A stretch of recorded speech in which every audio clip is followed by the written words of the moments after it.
Hello மக்களே வணக்கம். நம்ம புதுசாக வாங்கியிருக்க ஒன் ப்ளஸ் பட்ஸ் 3யோட ரிவ்யூ பற்றி பார்ப்போம். ஸோ இது யாருக்கு செட் ஆகும் செட் ஆகாதுன்னு நம்ம பார்க்கலாம். ஸோ இதோட எம்ஆர்பி ரேட் பார்த்தீங்கன்னா 6500 வருது. இதோட செல்லிங் காஸ்ட் பார்த்தீங்கன்னா 5500, 1000 கம்மி பண்ணி அவங்க செல் பண்ணுறாங்க. பட் நான் ஆஃபரில் பார்த்தீங்கன்னா இந்த ஒன் ப்ளஸ் ஆனிவர்சரி சேல் அதில் தான் நான் பை பண்ணேன். ஸோ அதில் பார்த்தீங்கன்னா 4500க்கு எனக்கு இது கிடச்சிது. ஸோ இதோட பில்ட் குவாலிட்டி, இதோட வாய்ஸ் குவாலிட்டி எல்லாமே ஓகே தான். பட் இதில் என்ன ஒரு பிரச்சனைனா, நாய்ஸ் கேன்சலேஷன் 49 dB இருக்குன்னு சொல்கிறாங்க. பட் அது ஒரு சில இடத்துல ஒர்க் ஆகுது, ஒரு சில இடத்துல ஒர்க் ஆகாமல் போயிடுது. இப்போ ரொம்ப நாய்ஸாக இருக்க இடத்துல நாய்ஸ் கேன்சலேஷன் ஆன் பண்ணிங்கன்னா அங்கே ஒர்க் ஆகுது. நாய்ஸே இல்லாத இடத்துல நீங்கள் வீட்டில் உட்காந்துக்கிட்டு ஒரு கால் பேசணுன்னா அங்கே வந்து அது ஒர்க் ஆக மாட்டேங்குது. ஆப்போசிட்டில் இருக்கவங்க வந்து என்ன சொல்கிறீங்க அப்படின்னு தான் கேட்குறாங்க. நம்ம சொல்கிறதே அவங்களுக்கு கிளியராக புரிய மாட்டேங்குது. ஸோ அதனால் இது என்னென்னா, எந்த இடத்துல யூஸ் பண்ணணுமோ அந்த இடத்துல யூஸ் பண்ணால் தான் இது கரெக்டாக இருக்கும்னு எனக்கு தோணுது, என்னோட ரிவ்யூவாக தான். ஸோ நிறைய பேர் இது நல்லா இருக்குன்றாங்க. பட் இது நல்லா இருக்குது. இதோட பில்ட் குவாலிட்டி, இதில் நிறைய மைக்ஸ் இருக்குது, எல்லாமே ஓகே தான், ப்ரீமியமாக இருக்குது. பட் இந்த நாய்ஸ் கேன்சலேஷன்ற இடத்துல தான் இது வந்து ரொம்ப ப்ராப்ளம் க்ரியேட் பண்ணுது.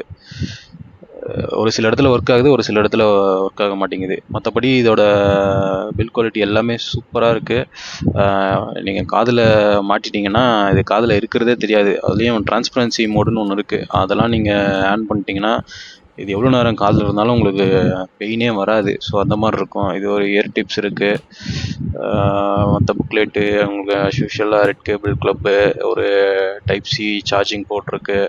இதோட பில்ட் குவாலிட்டி தரமாக இருக்குது, ஒன்றும் ப்ராப்ளமே இல்லை. இதில் ஐரிஸ் ஆடியோ சப்போர்ட் இருக்குது, எல்டாக் இருக்குது. ஸோ நிறைய ஆப்ஷன்ஸ் இருக்குது. ஸோ என்னை பொறுத்த வரைக்கும் நான் என்ன சொல்லுவேன்னா, இது வந்து தேவைப்பட்டால் வாங்குங்க. இதுக்கு முன்னாடி பார்த்தீங்கன்னா நான் ஒன் ப்ளஸ் புல்லட் ஜி அந்த நெக் பேண்ட் தான் யூஸ் பண்ணிருந்தேன். அதுவே சூப்பராக இருந்துச்சு. அது ரேட்டும் ரொம்ப கம்மி. அதுக்கு முன்னாடி பார்த்தீங்கன்னா ரியல்மியோட டிசோ பிராண்ட் அது யூஸ் பண்ணுறேன். அது ரெண்டுமே இப்போ நான் காட்டுறேன் உங்களுக்கு.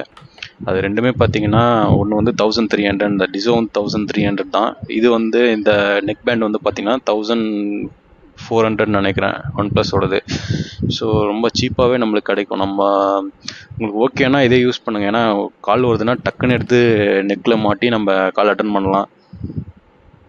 அதே மாதிரி இது கீழே ட்ராப் ஆக சான்சஸே இல்லை. ஸோ இது ஏன் நான் மாற்றிட்டேன்னா, இந்த வயர்ஸ் வந்து ரொம்ப வீக் ஆயிடுச்சு. ஸோ அதனால தான் நான் மாற்றிட்டேன்.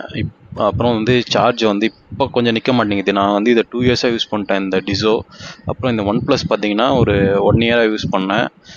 ஒன் ப்ளஸ் இப்பயும் யூஸ் பண்ணிகிட்ருக்கேன். அதாவது சில டைமில் one plus neck band use பண்ணுவேன், சில டைம் வந்து இந்த டிடபிள்யூஎஸ் வயர்லெஸ் அது யூஸ் பண்ணுவேன். இந்த டிடபிள்யூஎஸை விட எனக்கு வந்து நெக் பேண்ட் தான் ரொம்ப பிடிச்சிருக்கு. ஸோ அது ரொம்ப கன்வீனியண்ட்டாகவும் இருக்கும். அதை டக்குன்னு எடுத்து யூஸ் பண்ணலாம். அது எங்கே இருந்தாலும், இப்போது நான் ஆங்கர்லலாம் சில டைமில் மாட்டி வைப்பேன். ஸோ அந்த டைமில் கூட நான் வந்து கால் வந்துச்சுன்னா டக்குன்னு எடுத்துகிட்டு என்னோடய நெக்கில் மாட்டிக்கிட்டு கால் அட்டன் பண்ணுவேன். அதே மாதிரி இந்த டிடபிள்யூஎஸ் வந்து எங்கே இருக்குன்னே சில டைமில் தெரியாது.